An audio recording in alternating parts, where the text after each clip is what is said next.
안녕하세요. 절대갑TV의 명품 PD 한PD입니다. 자, 오늘은 6.17 대책 이후의 분양권 시장. 자, 그 분양권 시장이 큰 지각 변동을 줄 수 있다. 자, 그 점에서 제가 타이틀을 풍전등화의 분양권 시장. 자, 이렇게 제목을 정했습니다. 자, 일단 제가 왜 이렇게 제목을 정했냐면, 제가 항상 얘기하지만 이번 시장의 사이클의 그 대세의 흐름은 유동성이었다는 겁니다. 자, 그 유동성이 누가 다 가져갔냐? 유동성은 시장에 적극적으로 참여하는 투자자, 자, 투기꾼, 자, 그런 분들이 다 가져간 겁니다. 자, 그래서 그 유동성들이 다 어디로 갔느냐? 갭 투자와 분양권으로 다 들어간 겁니다. 자, 분양권 전매가 얼마 전까지 가능했죠? 대책이 나오기 전까지, 5.12 대책 전까지는 이제 가능했습니다. 물론 규제 지역이 아닌 지역의 경우에. 그런데 그 문제가 뭐냐면, 자, 그 분양권을 가져간 사람들이, 자, 부동산 시장은 문제가 뭐냐면은, 자, 갭 투자건 분양권이건 소수의 사람들이 물건을 싹쓸이 한다는 겁니다. 어떤 그 쌀이든 아니면 요즘 뭐 마스크든, 자, 누군가가 그 물건을 매점 매석해서 싹쓸이 해 간다면 어떤 시장에 큰 문제가 생기는 겁니다. 자, 그런데 마스크 같은 경우는 공장에서 찍어내면 되니까, 자, 그래서 어떤 공적인 유통을 통해서 배급을 하면 되니까 큰 문제가 없는데, 공산품인 경우에. 자, 부동산은 안 그렇다는 거죠. 자, 부동산 예를 들어서 신축 아파트가 나왔는데 그 아파트들 분양권들을 불법 거래 또는 초피 거래 또는 그 전매를 통해서 그 소유자들, 일부 투기꾼들, 투자자들이 그 물량을 다 가져갔다. 자, 그러면 시장에서 공급을 할 수 없으니까 폭등을 한 것이죠. 이번 시장의 상승 사이클의 그 분양권의 폭등, 뭐 요즘 웬만하면 뭐 인천도 가면 다 2억씩 붙어 있지 않습니까? 자, 서울 그 중심 역세권 가면은 분양가를 오버하는 프리미엄이 붙은 아파트들이 허다합니다. 그 정도로 분양권 시장은 이번 사이클에서 대박을 줬고, 그 소수의 투자자들, 투기꾼들이 그 분양권을 싹쓸이 해갔다. 자, 그런데 이제 문제가 생긴 거죠. 바로 그 6.17 대책 21번째 대책으로 정부가 법인을 규제하고 분양권 전매 제한을 못하게 했죠. 그 전에 이제 5.12 대책 때 분양권을 많이 확보했던 사람들의 그 물량들이 시장으로 나올 가능성이 있다는 겁니다. 자, 그러면 그 물량들이 시장에 어떤 영향을 줄 것인가? 자, 오늘 그것을 한번 파악해 보자는 거죠. 그것에 따라 좋은 매물이 또 헐값에 나올 수도 있고, 또는 뭐 정상 가격에 나올 수도 있으니까 실수요자들은 그런 기회를 통해서 그 물건을 잡아야 되겠죠. 자, 그런 차원에서 한번 제가 설명을 해드리겠습니다. 5.12 대책이죠. 5.12 대책 때 분양권 전매 제한을 했죠. 자, 분양권 전매 제한, 뭐 규제 지역에서는 했는데 5대 광역시, 자, 5대 광역시 그리고 지방의 공공택지, 자, 그런 곳에서 분양권 전매 제한을 규제를 걸었죠. 왜냐면 프리미엄이 엄청나게 뛰지 않았습니까? 분양권에 대해서. 그리고 청약 경쟁률이 너무나 과열되다 보니까, 자, 그리고 거기서 어떤 불법 거래가 난무하고 있다. 자, 그리고 그 투기 세력들이 분양권을 가지고 장난을 친다. 자, 그래가지고 정부가 대책을 내놓은 겁니다. 자, 그래서 이제 그 분양권 투자는 이제 할 수가 없는 상황이 돼버린 거죠. 정부가 6.17 대책에서는 그 규제 지역을 확대했죠. 조정지구와 투기 과열지구. 자, 그러다 보니까 LTV가 60%에서 40%로 제한이 된 거죠. 조정지구에는 50%로 제한이 된 거죠. 자, 문제는 뭐냐면, 그 조정지구나 규제지역이 되면 기존의 조정지구의 주택을 가지고 있으면 대출 자체가 아예 안 나온다는 거죠. 자, 이게 문제가 되는 거죠. 첫 번째로는. 자, 그리고 대출을 받으면 실입주를 해야 된다. 정부가 그 두 가지 규제 장치를 걸어버린 거죠. 자, 그래서 다주택자 투기꾼의 분양권을 싹쓸이 하는 것을 방지하겠다. 그리고 시장에 물량을 내놓도록 유도를 한 거죠. 이 두 가지 장치가. 정부의 조치는 아주 적절했다고 봐야죠. 적절한 정책이었죠. 자, 그래서 이제 기존 대출자가 대출이 전혀 불가한 겁니다. 자, 예를 들어서 그 투기꾼들이 그 분양권을 살 때 자기 이름으로 다 살 수가 없죠. 만약에 10개를 사야 되는데 비규제 지역에서 살 수 있는 건 2개밖에 안 되지 않습니까? 그러다 보면 이제 가족들을 동원하는 경우가 많겠죠. 타인의 명의를 도용해서 이제 사는 경우가 있겠죠. 이제 그렇게도 물량의 한계가 있다는 겁니다. 그리고 타인의 명의로 샀으면 그 사람이 대출을 받으면 입주를 해야 되니까 실제적으로 그 분양권을 등기를 치고 가져가기가 쉽지가 않다는 겁니다. 대출도 안 되고 입주돼 해야 되는 조건이 있으니까. 타인 명의로 물건을 확보한 그런 그 투기 세력의 분양권 물량들이 시장에 급매로 많이 나올 수 있다는 겁니다. 문제는. 자, 그래서 정부가 규제 지역에서 대출 받으면 6개월 내 입주해라. 이 정책은 참 뭐라고 할까요? 뭐 실입주자들한테는 피해가 되는 요소가 있어요. 무주택자들한테. 다만 문제는 뭐냐면 이 정책으로 인해서 많은 물량이 나오도록 정부가 유도를 한 겁니다. 그런 점을 생각을 해야 될 것 같아요. 실입주자는 담보대출 받아서 입주하라는 겁니다. 자, 뭐 그렇게 나쁜 정책은 아닌 것 같아요. 다시 보니까 분양권에 대한 대책이 기존 분양권 시장에 어떤 커다란 지각 변동을 줄 거다. 문제는 뭐냐면 어느 분양권 시장에 영향을 줄 것이냐는 거죠. 크게 영향을 줄 것이냐는 거죠. 자, 일단 문제는 서울도 이제 많은 분양권들이 나오겠죠. 뭐 물건이 없어서 못 받았지 않습니까? 자, 서울도 분양권 물량이 나올 것이다. 그리고 경기도 수도권도 좋은 지역에서 물건은 나올 것이다. 자, 그런데 이제 실수요가 든든한 지역은 그 조정이 크진 않겠죠. 그 조정이 그렇게 크지 않을 수도 있다. 왜냐하면 대기 수요자가 많으니까. 자, 문제가 되는 곳은 이제 그 경기도 수도권도 이렇게 외곽 지역이 있지 않습니까? 예를 들어서 뭐 저기 오산, 안성, 뭐 이천, 별내, 예전에는 그렇게 쳐다보지도 않고 미분양이 많았던 지역. 자, 그 지역에 투기 세력들이 들어가고 투자자가 들어가서 물건들을 다 싹쓸이하지 않았습니까? 줍줍으로 잡든지 아니면 뭐 초피에 잡든지 불법으로 잡든지. 자, 그런 과정을 거쳐서 물건을 많이 확보한 지역은 문제가 있다는 거죠. 왜냐하면 그 지역은 실수요가 약하니까.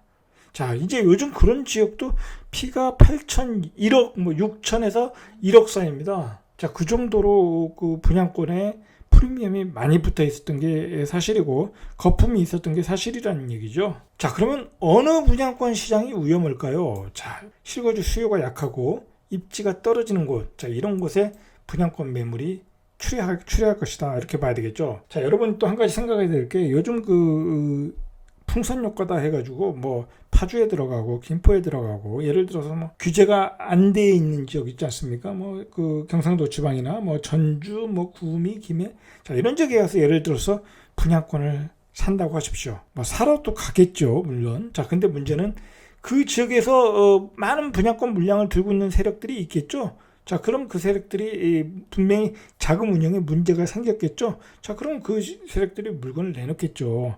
자, 그런데 그걸 산 사람들은 다음에 실수요자한테 팔아야 되는데, 자, 문제는 그게 쉽지 않다는 겁니다. 문제는. 자, 그러니까 제 얘기는 풍선 효과는 아주 미미하고 오히려 풍선 효과는 풍선 효과의 역효과를 볼 수 있다는 거예요. 왜냐하면 실수요가 없는 지역에 내가 고가의 프리미엄을 주고 분양권을 샀다. 자, 그거 문제가 될 수 있어요. 왜냐하면 실수요가 약하니까. 어떻게 보면 지금은 함부로 그 투자하러 이렇게 들어갈 타임이 아니에요. 지금 실수요로 재편되는 시장이라고 보시면 돼요. 자, 이 송도의 추억이라고 제가 여기 적었는데 2006년 상승 사이클에서 아마도 그 강남 다음으로 제일 화끈하게 올랐던 데가 송도였습니다. 왜냐하면 그때 송도로 신도시를 만들 때 송도는 미래의 홍콩이다. 자, 그렇게 선전을 하고 분양권들이 엄청나게 거래됐어요. 그 부동산 중개업자들, 그 분양권 전문으로 하시는 분들 몇십 개씩 잡았어요. 지금하고는 비교가 안 돼요. 지금하고는 비교가 안 된다. 자, 그래가지고 몇십 개씩 잡았는데 송도가 하루아침에 이제 이건 거품이구나, 미래의 홍콩은 안 되는구나, 국제의 도시가 안 되는구나 라는 걸 자각한 이후로 송도가 급락을 했죠. 오랜 기간 급락을 했죠. 자, 그래서 그 분양권을 억대 프리미엄을 몇십 개씩 잡으신 분들, 자, 어떻게 됐겠습니까? 딱 망했습니다. 그리고 심지어 자살한 분들도 있었고요. 자, 그러한 상황이 벌어질 수도 있다는 거예요. 지금 조심하셔야 되는 타임이다. 자, 다주택자들이 줍줍으로 가지고 간 물건들이 많다는 겁니다. 수도 없이 확보하신 분들이 전업투자자들 많지 않습니까? 자, 그런 물건들이 이제 감당할 수 없게 된다는 겁니다. 이제 중도금 대출에서 잔금 대출을 바꿀 때 대출이 안 나온다는 거예요. 예전에 얼마 전까지만 해도 송도 같은 데에서 그 대출 받고 그 다음에 전세 넣어서 전세 보증금 보증해서, 자, 그렇게 해서 세팅하지 않았습니까? 법인 그 세력들이. 자, 이제 그런 것들이 안 된다는 거예요. 자, 그러니까 물건이 나올 수밖에 없죠. 그런 상황으로 변하고 있다. 자, 그래서 일단 B급지, 그리고 실수요와 전세 가격이 약한 곳은 분양권 급매물들이 출회할 가능성이 있다. 그리고 실제로 발표 직전 6월 달에 보시면 그런 B급지에서 분양권 거래가 집중적으로 이루어졌어요. 제가 보기에는 뭐 전업 투자자들은 아무래도 그 판이 돌아가는 것에 대해서는 좀 촉이 좋지 않습니까? 그러면 그 내가 가지고 있는 지역이 조정지구가 될 것이다. 자, 그걸 예상을 하고 다 작업을 해서 미리미리 던진 것 같아요. 제가 보기엔 그렇게 고가에 던지지 않은 거 보니까 던진 것 같아요. 물건이 굉장히 많이 거래가 됐어요. 그런 지역들이. 자, 강한 곳만 살아남는다. 자, 여러분, 만약에 분양권에 그 많이 사뒀던 사람들이 그 거래가 안 돼서 만약에 이제 입주 때까지 거래가 안 돼가지고 물량이 나오면 어떻게 되겠습니까? 이제 마피가 되거나 이제 본전에 던져야 되겠죠. 본전에 던지거나 마피에 던지거나 분양가에 던지거나 자 그렇게 되겠죠. 자 그러면 분양권이 마피가 되면 당연히 청약 시장도 문제가 생기겠죠. 자 그런 좀 약간 그 입지가 안 좋은 지역들, 자 그런 지역도 미분양이 나온다는 겁니다. 자 그러면 예를 들어서 그 인근에 있는 지역의 재개발 입주권도 만약에 프리미엄이 뭐 1억씩 붙었는데 자 그것도 역시 제자리로 가겠죠.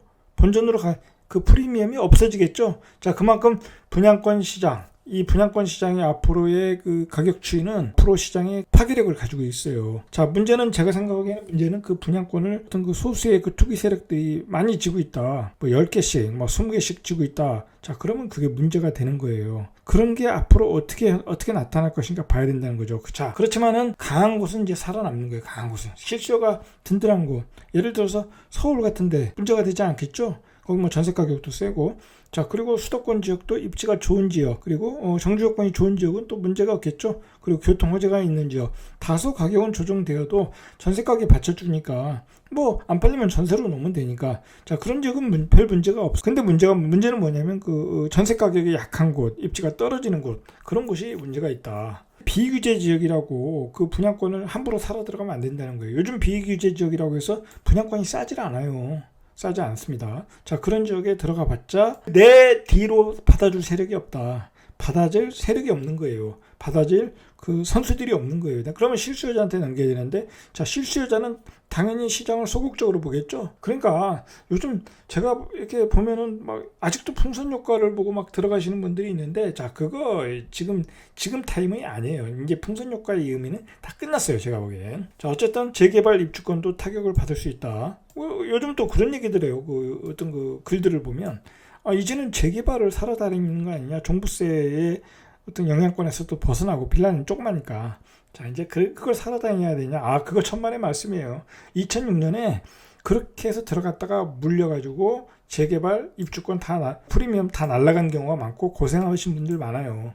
자 재개발 입주권은 분양시장이 무너지면 그대로 무너지는 거예요. 천만의 말씀이에요. 그거 경험을 못한 사람들이 하는 얘기예요. 그거 경험을 하는 사람. 중요한 얘기입니다. 이거. 청약시장도 경우에 따라 미분양이 날 수 있어요. 이제 모든 걸 좋게 보면 안 돼요. 이제 시장에 물량이 쏟아져 나오면 청약시장도 위험할 수 있어요. 이제 규제지역 청약시장 줍줍도 쉽게 접근하기 어려울 수도 있다. 상황에 따라.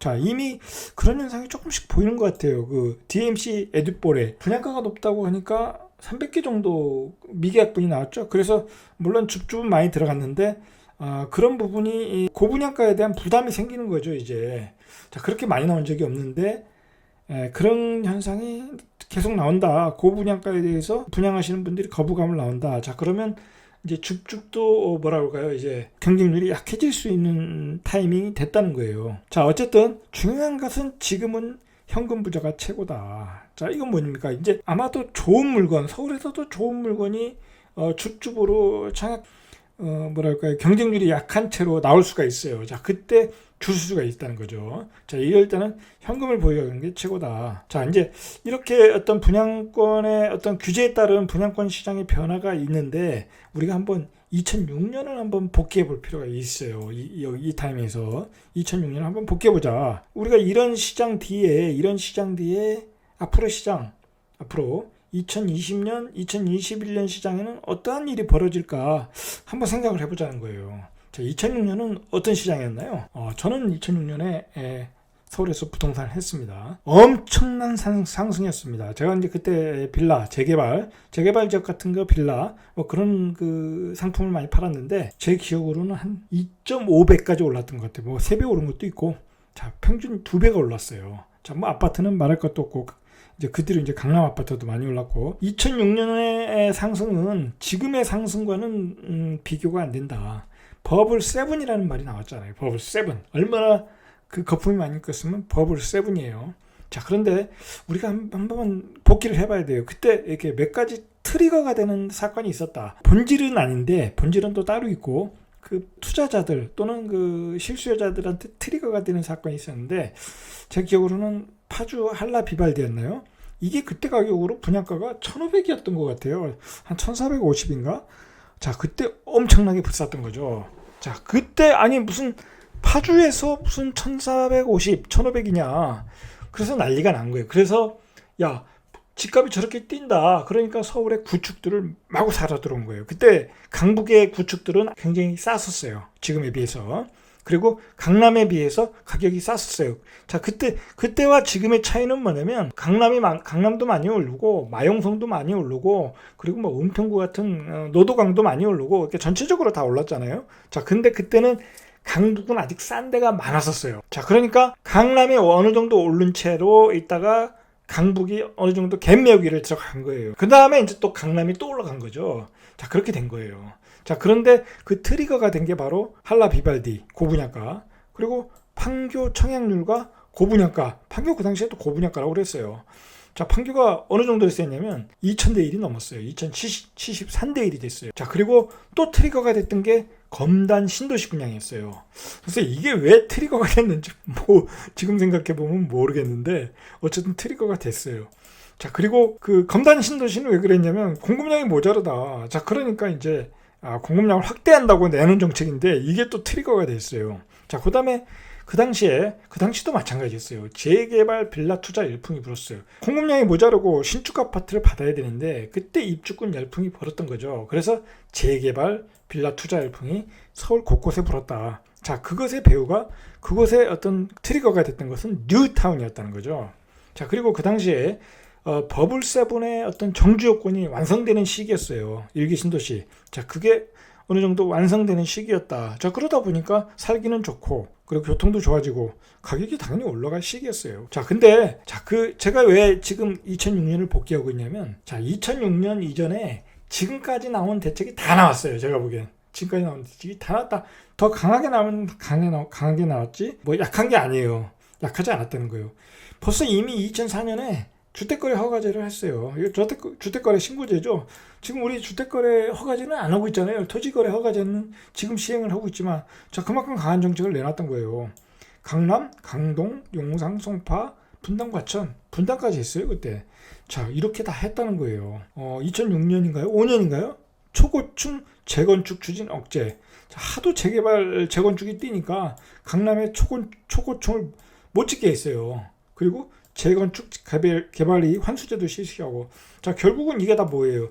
공급을 억제하는 정책이잖아요. 결국은 그것 때문에 가격이 올라왔어요. 자, 그런데 이번에도 그런 정책들이 결국은 공급을 억제하는 정책들이 나오니까 이게 문제가 된다는 거예요. 그러니까 정부가 또 공급을 억제한다. 자, 그러니까 또 3기 신도시도 내놓고 용산 미니 신도시도 내놨죠. 자, 이때도 마찬가지였어요. 이 분당급에 맞는 신도시를 또 만들겠다. 자, 그리고 또 송파 신도시, 지금 유래식 신도시 같아요. 자, 그 도시를 만들겠다. 또 발표도 했어요. 그런데도 가격은 폭등했다는 거예요. 2006년도에. 자, 그게 문제가 있다는 거죠. 자, 2006년에도 대책이 쏟아졌다.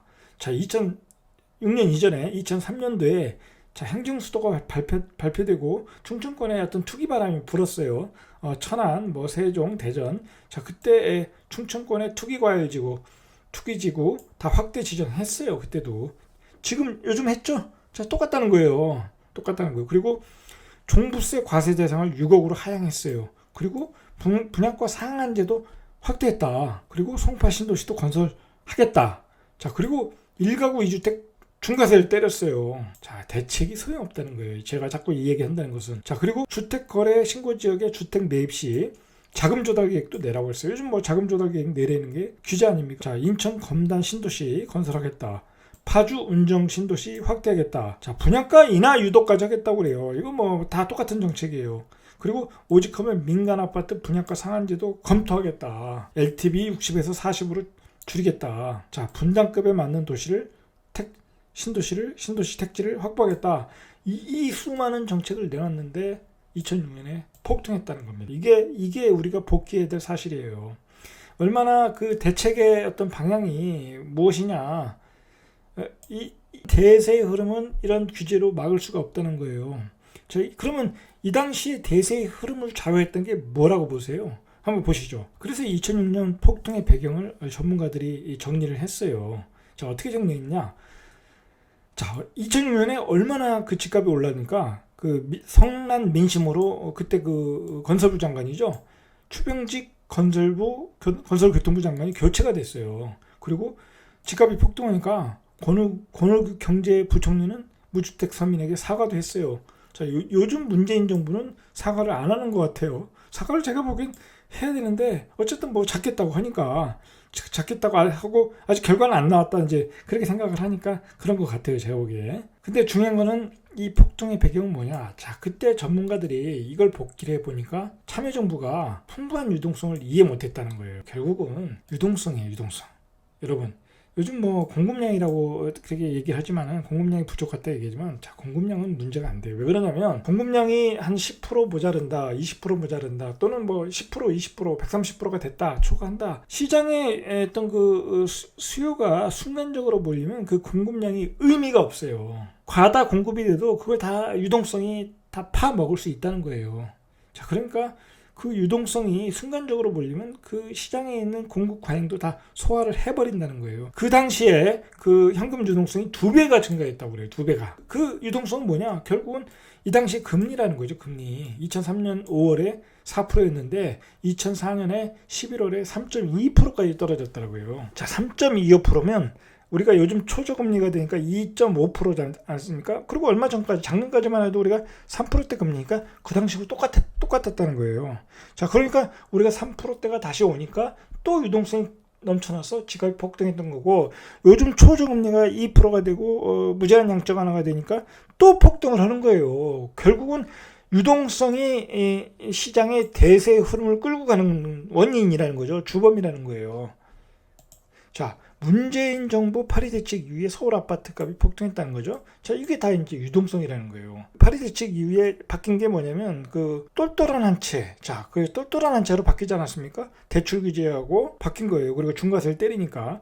자, 그 뒤로 이제 중과세의 대출 규제를 또 피하기 위해서 개인들이 또 지방에 가서 투자를 해야 되니까 이 법인들을 만든 거죠. 그래서 투기 세력이 등장한 거예요. 2019년도에 등장해서 그 세력들이 수용성 가서 난리를 쳤고, 그리고 청주시장 가서 난리를 쳤고, 그리고 정부가 깜짝 놀래가지고 결국은 전국지역으로 규제 지역을 확대를 하게 되고 분양권 전매 제한까지 가게 된 거예요. 그런 배경에는 바로 유동성이 주범이었다는 거예요. 분양가 상한제 3년 후에 폭등을 했다는 거예요. 자, 분양가 상한제를 하니까 신규 공급이 급감했, 전세 가격이 폭등했다. 자, 전세 가격이 급등을 하면 누가 좋아하죠? 갭투자가 좋아하겠죠? 자, 그런 갭투자들이 그냥 사러 들어오는 거예요. 풍부한 유동성을 가지고, 자, 초저금리를 가지고 사러 들어오는 거예요. 이제 법인이 안 되면 또 갭투자가 또 극성을 부릴 수 있다는 거예요. 시장은. 투기과열지구 효과. 자, 이 마지막으로 이제 이 이야기로 정리 한번 해보겠습니다. 이제 분양권들이 이제 그 물량을 많이 확보했던 그 분양권들이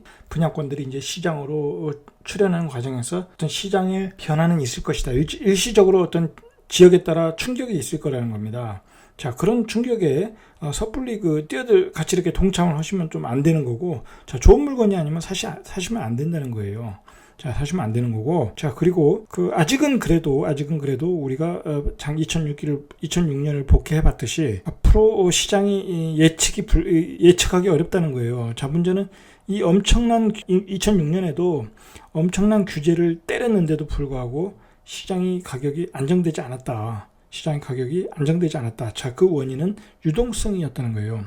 자, 결국은 유동성이 해결이 되지 않고서는 이 시장이 진정되지 않을 수 있다는 거예요. 자, 그게 해결이 돼야 되는데, 자, 그걸 해결하려고 정부가 대출 규제를 자꾸 하지 않고 있습니까? 자, 결국은 법인 세력을 막은 게 뭡니까? 대출 받지 마 아닙니까? 대출 받지 마. 자, 그리고 강남의 주택을 잡으려니까 15억 대출 규제 하지 않습니까? 그러니까 강남 그거밖에 방법이 없다는 거예요. 유동성. 근데 강남의 집값이 지금 잡히느냐? 안 잡힌다는 거예요. 자, 현금 부자들이 뛰어들지 않습니까? 자, 그러니까 이 화폐 가치 하락이 이러한 그 시대의 대세 흐름이 무섭다는 거예요. 이 실수요자 무주택자들은 이런 현실을 자각해야 돼요. 그 신문에서 나오는 그 어떤 대책, 자, 그리고 움직임에 대해서 그 현상을 보고 판단하지 말고 이 본질, 어떤 시장의 유동성, 화폐 가치, 자, 그것에 따라 보셔야 돼요. 규제를 믿고 있다가 또 집값이 폭락을 하면 사겠다? 자, 그러기가 쉽지 않다는 거예요. 자, 그럴 지역은 따로 있어요. 자, 입지가 떨어지는 곳, 뭐 지방이나 뭐 썩다리 아파트, 자, 그런 지역은 충분히 그럴 수가 있어요. 자, 그런 적은 그렇게 사시면 되는 거고, 떨어지면 기다렸다 사시면 돼요. 이제 시장은 옥석을 가릴 거예요. 옥석을. 아주 발전 가능성이 있고 입지가 좋고 실수요가 풍부한 곳. 자, 그곳으로 돈이 더 몰리는 거예요. 2006년이 바로 그랬던 거예요. 그래서 버블 세븐 아니에요. 그걸 딱 7가지를 찍었잖아요. 마지막에는 그런 좋은 지역에 집중을 하는 거예요. 자, 문제는 뭐냐면 오히려 그 유동성들이 전국으로 퍼져나갔잖아요. 지금까지. 그래가지고 전국을 돌아다니면서 돈들이 이 지역을 찍어가면서 가격을 급등시켰잖아요. 자, 대대광 갔고 이번에 청주까지 가고 수용선까지 갔던 거 아니에요.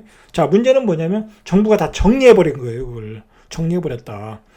자, 정리하고 투기과열지구만 남은 거예요. 투기과열지구. 자, 투기과열지구라고 다 오르는 건 아니에요. 투기과열지구도 그동안 다 올랐고 조금 뭐 실수요가 약한 거 그런 것도 있어요. 뭐 대전 같은 경우는 이제 많이 올랐잖아요. 이제 거기서 더 올라가긴 힘들어요. 제가 보기에는. 자, 예를 들어서 좋은 투기과열지구가 있잖아요. 3년 4년 동안 투기과열지구인데도 그 내성을 가졌는데도 계속 그 실수요가 받쳐주는 곳.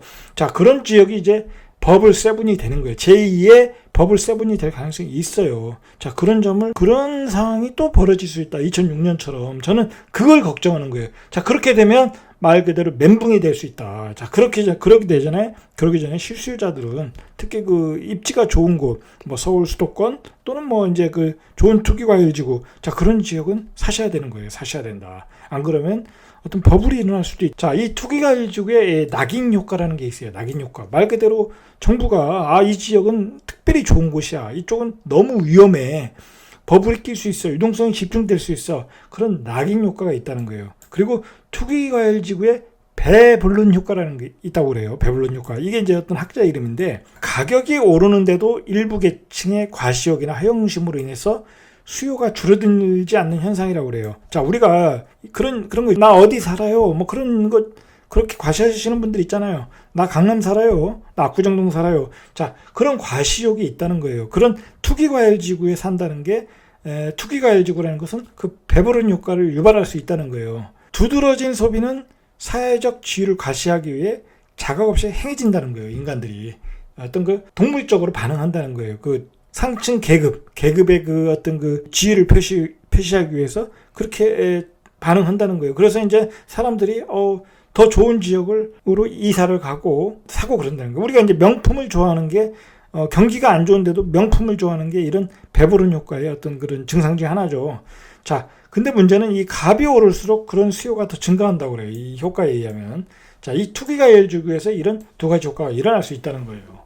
자, 그러니까 이제 그 2006년도의 그 상황을 복귀해 보면 이제 남은 것은 그거예요. 이제 버블이 일어나냐 안 일어나냐. 자, 그걸 조심해야 된다는 거예요. 이제 앞으로의 시장은 그거예요. 옥석이 가려졌어요. 옥석이 이제 뭐 그 지방에 있는 분양권들 뭐 이제 그거 다 내던질 가능성이 높아요. 이제 투자자들이 그동안 사놨던 사람들이. 자, 그러면 그 사람들이 그 돈을 가지고 또 어디로 오겠냐 이거예요. 어디로?